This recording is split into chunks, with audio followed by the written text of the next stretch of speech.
Mga kwento ni Felmo.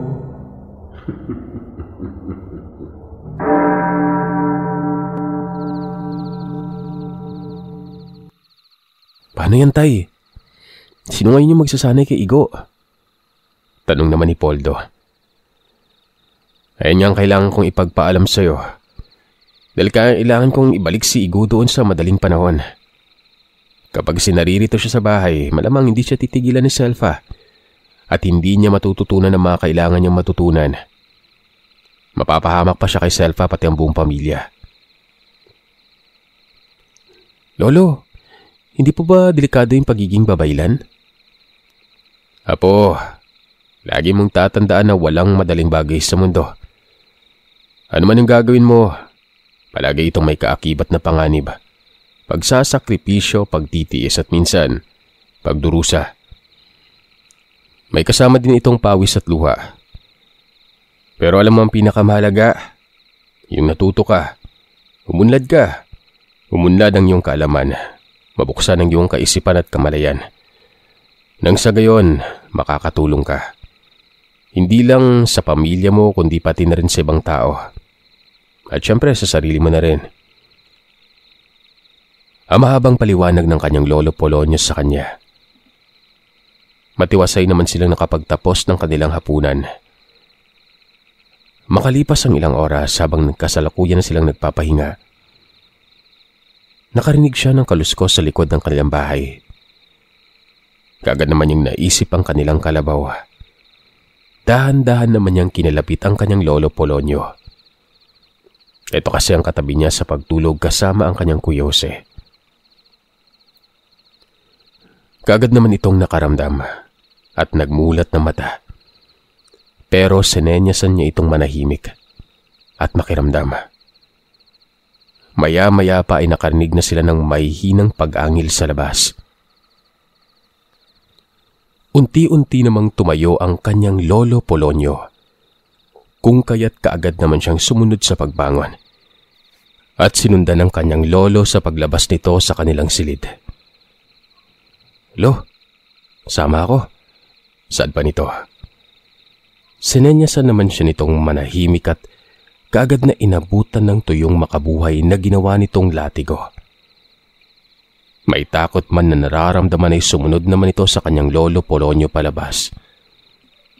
Nung una, wala pa siyang nakita pero nung hinaplos na ng kanyang lolo Polonio ang kanyang mata, ay doon na siya nagsisimulang nakakita ng isang anino. Hindi siya sigurado kung anino nga ba ang kanyang nakita noon dahil napakaitim nito. Pero nakita niya ang mahahaba nitong buhok na nakalugay na animoy malabakal sa tigas at ang napakahaba nitong saya na kulay itim. Lo, si Lola Selva yata yan? Ang tanong niya sa kanyang lolo Polonio. Malamang siya yan, Apo. Ito ng pagkakataon para makausap mo siya. Huwag ka magpakita ng takot. Alalahanin mong may espesyal sa dugo mo na nananalaytay sa'yo. Hindi kanya basta-basta mahahawakan. Susubukan ko, Pulo. Sad naman ni Oyong Igo. Maya-maya pa ay nakarinig sila ng garalgal na boses. Oh, nandito ang maglolo. Bata lang ang kailangan ko, Polonio. Kaya wag mo na akong hadlangan. Ang sad nito. Hindi maaari ang gusto mo, Selfa. Siya ang susunod sa mga yapak ni tatay. Siguro naman, alam mo yun, di ba? Alam ko. Kaya nga kailangang tanggalin ko siya sa landas ko. Magiging isa siyang malaking hadlang sa buhay ko. Dahil doon, bigla na namang nagpantig ang tenga ni Oyong Igo. Bata man ako sa iyong paningin, hindi ko hahayaan na basta-basta ka nalang gumawa ng kasamaan. Nabigla man sa sinabi ng apo ay hindi na lang nagpahalata pa si Lolo Polonio. Masaya siya nang nakita niyang nagpakita ng katapangan ng kanyang apo. Ang bata mo pa. Ang tapang-tapang mo na. Sigurado ka bang kaya mo ako, bata? Tanong ni Selva. Bakit kailangan mo akong patayin? Ano bang kasalanan ko sa'yo? Sagabal ka sa landas ko, bata. Bakit ka ba nagkakaganyan? Tanong ni Lolo Polonio. Hindi ka ganyan dati, Selva. Wala kayong dugong aswang. Isang babaylan si tatay at kahit kailan ay hindi siya naging panig ng kaliwa. Ano ba ang nangyari sa'yo? Angil lang naman ang naging sagot nito. At maya-maya pa ay mabilis na naman itong sumugod kay Oyong Igo. Pero dahil sa bata pa ay likas na maliksi ito, ay kaagad na hinataw niya ng tuyong makabuhay si Selva. Sabay sabing, sige, lumapit ka! Ilang araw na rin akong hindi nakapag-ensayo ng arnis. Masyado mo nang inaaksay ang oras ko. Hindi inaakala ng lahat na bata si Oyong Igo sa mga galawan niya nun. Patuloy na nanggigil si Selva at animoy gusto na kaagad nitong tapusin ang buhay ni Oyong Igo kapag ito ay kanyang maaabot. Nag-usal ito ng pangtigalpo pero kaagad naman itong nakontra ni Lolo Polonio. Lumaban ka ng patas, Selva. Bata lang yung kaharap mo. Wala pa yung karanasan kaya huwag kang duwag. Sigaw sa kanya ni Lolo. At dahil dito ay lalo pang nanlisik ang mata ni Selva. Tandaan mo, bata. Hindi lang ito ang pagkakataon mo. Magkikita pa tayo sa susunod. Mapapatay din kita. Wika ni Selva kay Oyong Igo. Sisiguraduhin kong magkikita pa tayo sa susunod. Hihintayin ko ang pagbabalik mo. Sabi ni Oyong Igo noon. Hindi alam ni Oyong Igo kung natamaan niya ba ang nilalang. Nung hinataw niya ito ng latigong gawa sa makabuhay. Hindi niya lubos sa kalain na magagamit niyang natutunan sa arnis noong mga panahon na yon. Sa edad na 9 na taong gulang ay hindi niya inakalang makakaharap siya o magkakaharap sila ng isang aswang na kasing tanda na ng Lolo Polonio niya. Ang masakit pa dito, kamag-anak pa nila. Maging ang kanyang ama at ang kanyang Lolo Polonio ay hindi lubos maisip kung bakit nagkaganon si Selva. At dahil sa kamag-anak nila ito ay inako na nila bilang responsibilidad na protekta ng kanilang kababaryo laban dito. Hindi ito basta-bastang responsibilidad pero wala silang magagawa dahil sa kadugo nila si Selva. Ayaw naman nila itong mapahiya. At lalong-lalo nang ayaw nila itong makapaminsala sa kanilang baryo. Pinalipas muna nila ang 3 araw bago siya inihatid ni Lolo Polonio kay Gustin para magsanay. Pinabaunan siya ng kanyang ina ng iilang piraso ng damit. Dinala naman niya ang latigong gawa sa makabuhay na gawa ng kanyang Lolo Polonio at isang maliit na maiksing tansong punyal. Inihabilin naman yun sa kanya ng kanyang Lola Huling o Lola Juling bago ito binawian ng buhay. Sinamahan naman sila ng kanyang Kuya Jose at Kuya Lito. Si Lito ang pinakapanganay sa kanilang magkakapatid. Hindi nila ito madalas nakakasama dahil ito ang palaging katuwang ng kanyang ama. At silang dalawa naman ng kanyang Kuya Jose ang palaging kasakasama ng kanilang Lolo Polonio. Maayos naman ang kanilang paglalakbay papuntang Santa Teresa. Pagdating nila doon ay saglit na nag-usap ang kanyang Lolo Gustin at Lolo Polonio. Napag-usapan din nila ang pagsugod ni Selva sa kanilang tahanan at kung gaano nito inaasam-asam na patayin si Oyong Igo. Nakakalungkot ang pangyaring ito sa pamilya natin, Polonio. Anya ni Lolo Gustin. Hindi ko lubos maisip kung bakit nangyari ito. Nanlulumong saad niya. At medyo maluwa-luwa pa itong nagsabi na siya na lang ang natitira kong kapatid na babae. Pilit kong pinapangalagaan ang bilin ni ama na protektahan at alagaan ko ang kapatid ko pero sa ngayon, paano ko yun magagampanan? Kung ang mismong tagasunod sa yapak ni ama ang pinupuntirya niya. At hindi din iba kundi apo natin, di ba? Hindi ko na alam kung saan ko ilalagay ang sarili ko, Polonyo. Ang naluluha na wika ni Lolo Agustin. Halos hindi din makakapagsalita si Lolo Polonyo dahil ramdam niya rin ang awa sa kanyang bayaw.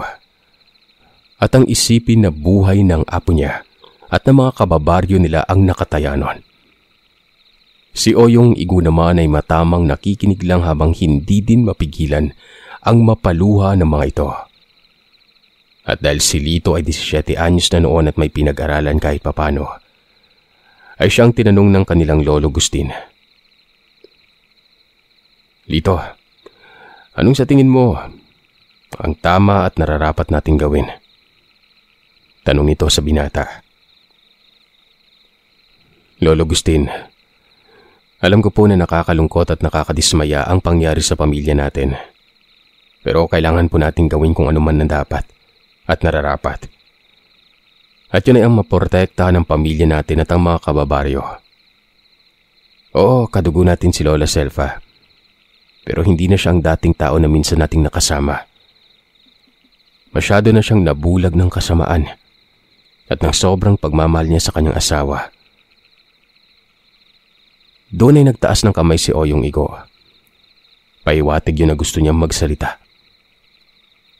Nung kapanahunan kasi nila Sir Seth ay kabastusan ang basta-basta na lamang magsalita sa harap ng matatanda kung wala itong pahintulot mula sa kanila. Nang tumingin sila dito ay saka pa lamang siya nagsalita ng, paano kung pinanong lahat ng mga nangyari, Lolo Agustin? Paano mo naman nasabi yan, Igo? Ang tanong ng kanyang Lolo Polonyo.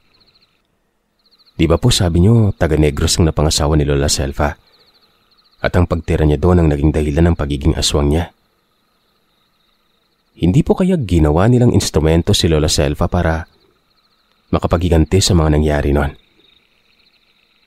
Naalala ko lang po kasi yung kwento ni Lola noon na may napatay na mag-asawang aswang yung tatay ni Lola, si Lolo Igo, na taga Negros, di po ba? Kung totoo man yun, hindi kaya malapit na kadugo yun ng asawa ni Lola Selfa? Saad niya dito. At dahil doon ay napaangat naman ng ulo ang kanyang Lolo Polonyo. Dahil bumalik sa kanyang alaala ang mga panahon na yun. At hindi yun malabong mangyari. Maaring tama ka nga, Apo. Ang wika ng kanyang Lolo Agustin at Lolo Polonyo. Pagigihan mo ang iyong pag-aaral, Apo, ha? Mahalagang matuto ka sa mga pamamaraan ng panggagamot at pakikipaglaban. Hindi lang pisikal, kundi pati na rin sa espiritual. Bilang isang magiting na babaylan. Pagkatapos ng kanilang pananghalian ay nagayak naman ang kanyang Lolo Polonyo at Kuya Lito para makauwi na sa San Rafael. Igo, iwan ka na namin dito, ha. Hayaan mo sa susunod na linggo. Kung magkakaroon kami ng oras, dadalawin ka namin dito nila tatay. Saad ng kuya niya. Mag-ingat po kayo ni Lolo Polonyo, kuya, sa pag-uwi, ha. Pagkaalis ng dalawa, kagad naman siyang nilapitan ng kanyang Lolo Agustin. Apo, halika. Suriin mo ang paligid ng bahay. Ikutin mo ito ng 3 beses. Kabisaduhin mo ang mga bagay at pananim na sa tingin mo makakatulong sa iyo sa pagtuklas mo sa iyong kakayahan. Wika nito sa kanya. Kagad naman siyang tumalima sa inutos nito. Nung una niyang ikot ay napakarami siyang nakikitang mga halaman. Bahagya siyang nalito pero bigla na lang pumapasok sa kanyang isipan ang mga pangalan nito. Isinasambit niya ito sa kanyang isipan at kung ano ang mga nagagawa niya. Sa kanyang ikalawang ikot naman ay nagtataka siya kung bakit nawawala ang mga halaman na hindi niya nakikilala. Tanging ang mga halaman lamang na nagawa niyang makilala at banggitin ang tawag dito. At kung ano-ano ang mga nagagamot na sakit na mga ito, ang siyang mga natitira. Litong-lito si Lolo Igo sapagkat hindi niya alam kung ano ang nangyayari. Pero sa bawat paghakbang niya, ay tila naman may bumubulong sa kanya kung bakit ganon ang nangyayari nun. At sa patuloy niyang paghakbang, kanya nang naiintindihan ang mga bagay-bagay. Medyo malabo pa yun pero iniisip niya na lamang na magiging malinaw at magiging maayos din ang lahat. At sa kanyang huling pag-ikot ay pinapikit na siya ng kanyang Lolo Gustin. Nagtataka man, ay sinunod naman niya ito. Apo, kapag may narinig kang tinig na kumakausap sa iyo, pakinggan mong maigi. Namnamin mo ang bawat kataga. Pakiramdaman mo ang mga katagang sinasambit nito. Dahil dyan nakasalalay ang magiging gabay mo. Wika ng kanyang Lolo Gustin. Tumango na lang si Oyong Igo at hindi na ito sububok pang magsalita. Sa kanyang pag-ikot ay iba't ibang tinig ang kanyang narinig. Hindi naman niya ito pinapansin sapagkat hindi niya mahanap ang sinseridad sa boses ng mga ito. Maya-maya pa isang boses ang nakapukaw ng kanyang pansin. Pinakinggan at pinakiramdaman niya itong maigi. Hanggang sa naliwanagan siya at naramdaman niya ang malumanay subalit may diin at punong-puno ng sinseridad nitong tinig. Igo, ang iyong pagdating ay nagbibigay ng buhay at pag-asa. Pag-asa ng mga kaluluwang nakakulong. Mga taong nangangailangan ng tulong. Mga kalikasan na sinisira ng tao at masasamang elemento. Ito ay protektan mo sa abot ng iyong makakaya.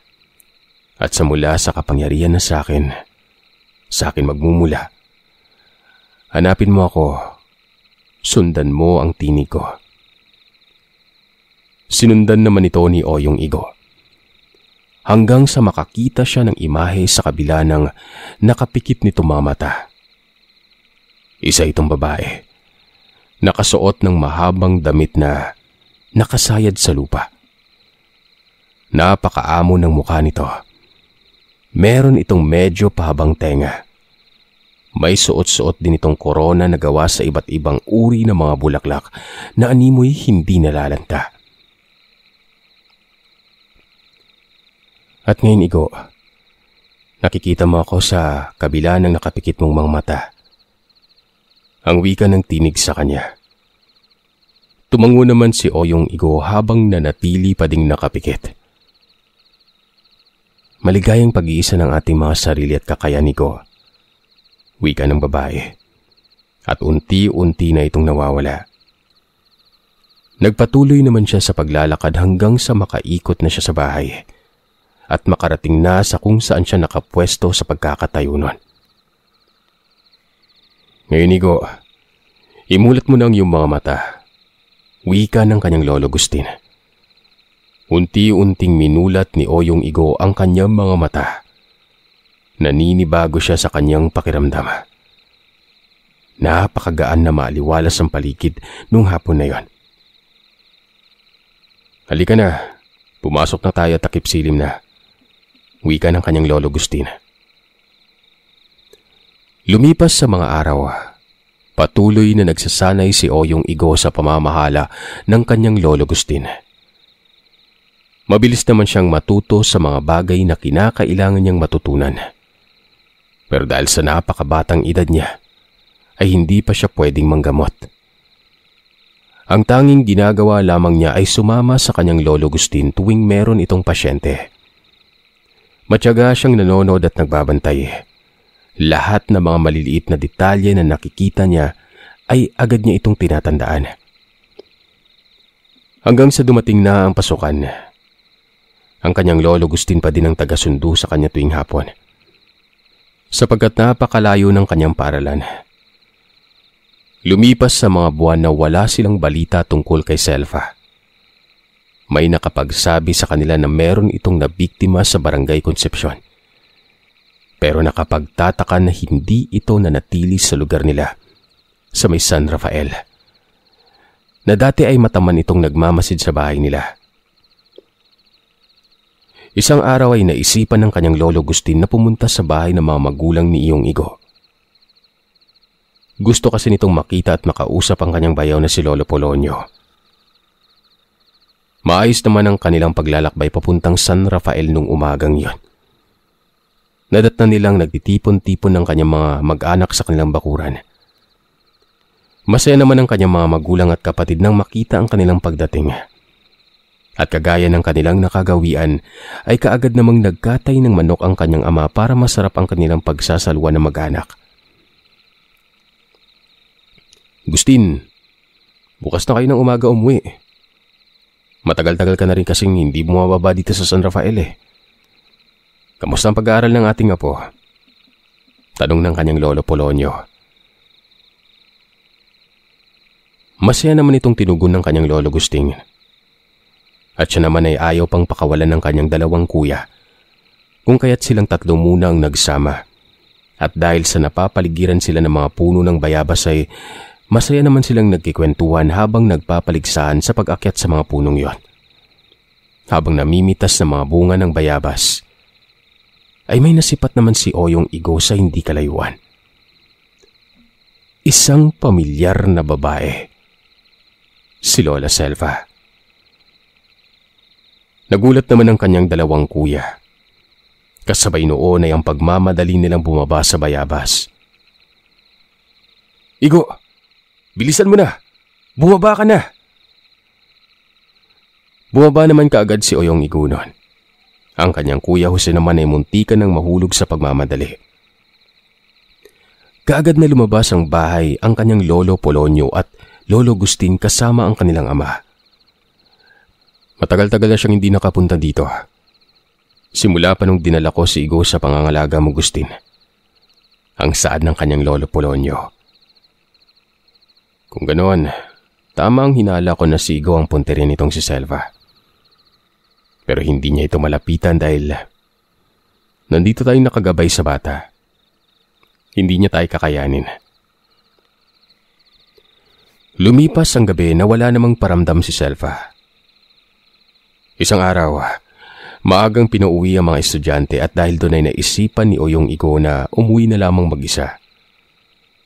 12 taong gulang na siya ng mga panahong ito at nasa ika-4 na baitang sa elementarya.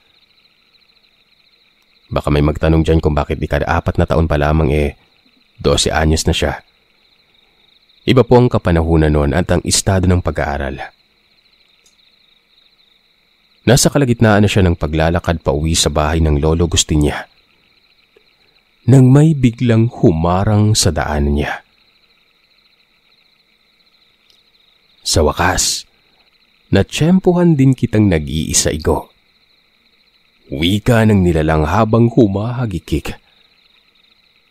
Si Oyong Igo naman kahit kinakabahan ay hindi niya ito pinapakita at pilit niyang nilalakasan ang kanyang loob. Bakit? Anong kailangan mo sa akin? Tanong nito kay Selva. Simple lang ang kailangan ko sa iyo, Igo. Kailangan lang kitang patayin. Wika nito habang nanlilisik ang mga mata. Bakit ako? Wala naman akong kasalanan sa iyo. Wika ni Igo habang nag-uusal ng pangpuder sa isipan niya. Umuusal din siya ng pangtigalpo at pangtawag sa gabay niya. Anong walang kasalanan? Ikaw ang pinili ng aking ama bilang tagapagmana ng pagiging babaylan. At siya ang pumatay sa kapatid ng asawa ko at nagbigay ng sakit sa asawa ko. Matagal na akong nagtitimpi sa inyo. Hindi ko maaaring galawin ang kapatid ko pero ikaw, papatayin kita. Pagkasabi nito ay kaagad naman itong umusal ng inkartasyon ng mga dasal para tigalpuin siya at orasyon ng sabulag para sa sarili nito. Hinanda naman ni Oyong Igo ang kanyang baston na gawa sa puno ng makabuhay. Kahit sanay sa pakikipaglaban sa arnis ay hindi pa din umubra ang lakas ni Oyong Igo para tapatan ang lakas ni Selva. Dahil sa tanghaling tapat ay walang mga tao na dumadaan sa daanang yon. Gawa na din ng bata pa ay mabilis siyang nalapitan ni Selva at kaagad na sinakal. Pero kaagad naman siya nitong nabitawan dahil sa kwintas na suot ni Oyong Igo na pangontra sa mga aswang na punong-puno ng usal na ginawa ito ng kanyang lolo Agustin. Tuluyan na siyang binalot ng takot ng mapagtanto niyang wala siyang laban sa aswang na yon. Humihingi siya ng tulong sa isip niya. Tinatawag niya ang kanyang lolo Agustin at lolo Poldo at ang kanyang amang, ina at mga kapatid. Sa isip-isip niya, ito na kaya ang katapusan niya. Pero nang akma na siyang lalapitan ulit ni Selva, merong sumipol sa likuran nito. Kaagad namang natigilan si Selva na animoy na tigal po nun. Paglingon ni Oyong Igo sa likuran, nakita niya ang dalawang tao na ang lalaki ay kasing tanda ng kanyang lolo Agustin. Ang babae naman ay medyo bata pa. Pero nararamdaman niyang hindi ito basta-basta mga tao dahil sa tangan ng mga itong klase ng aura. Napakagaan ang pakiramdam. Ligtas na ligtas siya nung maramdaman niya mga yon. Umaangil naman na umaaktong susugod sa kanya si Selva pero nagwika ang babae ng, "Sige, lumapit ka pa at mapipilitan na akong puruhan ka." Galit na galit si Selva at wala na siyang pakialam sa mga sinasabi ng babae. Tumatakbo na siya pasugod kay Igo nang iwinasiwas sa ere ng babae ang kanyang baston na baging na gawa sa pinatuyong makabuhay. Hindi naman nakita ni Igo na tinamaan si Selva pero nakita niya itong bumulagta na lamang sa lupa. "Dito lang pala kita matatagpuan. Matagal na kitang hinahanap," wika ng babaeng yon. "Hindi na kita pwedeng buhayin pa.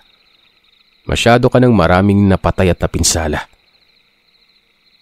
Patatawarin ako ng iyong ama, Selva," wika ng babae, sabay lapat ng kanyang palad sa noo ni Lola Selva. Nanlaki ang mga mata ni Oyong Igo nang makita niya kung paano lumabas ang itim na usok sa ilong, mata at bibig ng aswang.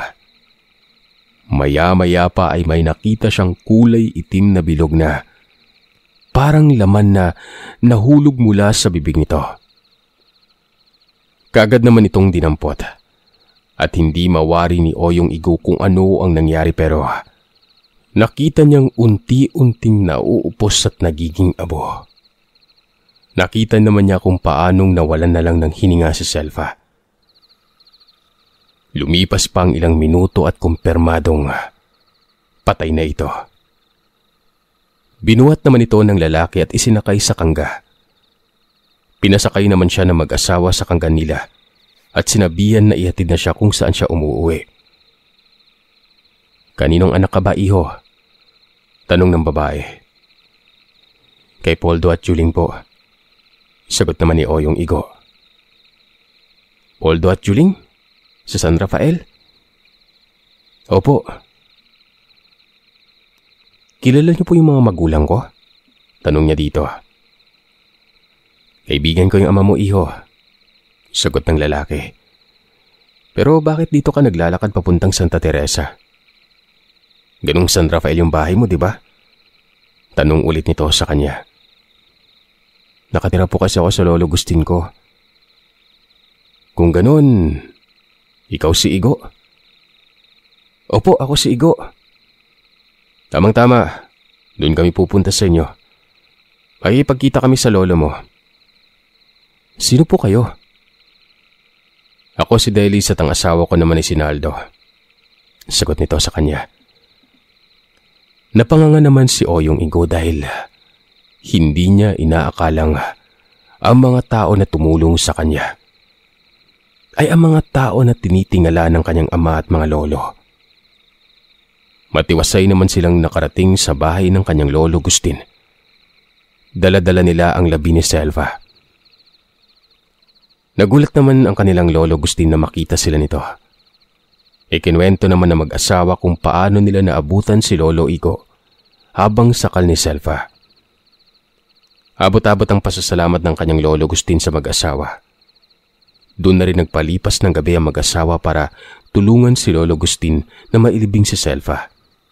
At maselyuhan ang kabaong nito na gawa lamang sa pinagtagpi-tagping kahoy na sila lang ang may gawa. Nagpatid naman ng mensahe si Delis sa kanyang lolo Polonio sa pamamagitan ng mga laman lupa na tagahatid ng mensahe ng mga babaylan. Kinabukasan, dumating ang kanyang lolo Polonio at tatay Poldo. Maayos nilang nailibing ang labi ni Selva at naselyuhan na din ng batikang babaylan ang libingan nito. Nang sa ganon ay hindi siya maamoy at matuntun ng mga aswang kung sakaling may maligaw doon. Nakakalungkot man ang sinapit ng kapatid. Masaya na rin si Lolo Gustin dahil nakalaya na ito sa sumpa ng pagiging aswang. Saglit pa na nag-usap ang mga matatanda at bago sumapit ang hapon ay nagpaalam na ang mag-asawang Naldo at Delis para bumalik na sa kanilang lugar sa Santa Monica. Si Oyong Igo naman ay sinamahan pa ang kanyang lolo Gustin ng mahaba-habang panahon bago ito bumalik sa mga magulang niya.